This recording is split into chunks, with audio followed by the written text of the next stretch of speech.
tsiku nake zakambiranaso zachani anthu amene amafuna tizifupa kuma birthday.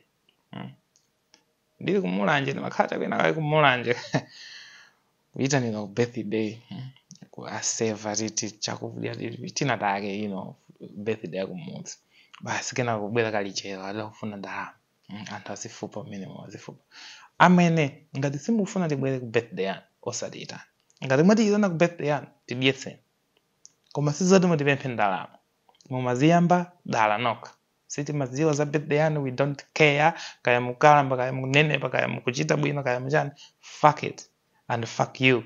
Koma tikabwera ku birthday yanu please chonde osatipempha ndalama tifupe chani. No ndi birthday yanu. Ngati simufuna tijoine cool sitibwera. Ngati tabwera timweseni mowa timweseni sobo timweseni tidyeseni chakudya in your pocket chifukwa mwaziyamba ndino. Koma izi zoti pakana anthu afupe ku birthday musatengere mwayi wopempha pa zinthu zilizonse kalikonse basi mukupezapo mwayi wopempha. No, that's not it. Ineyo zinthu zanga zimene zimandibowa heavy and if nditakhala ndi birthday ineyo okay chabwino ngati pali merchant ina ake kumpempha apange sponsor fine koma aliyense basi apange contribute ku birthday yana no it's all one.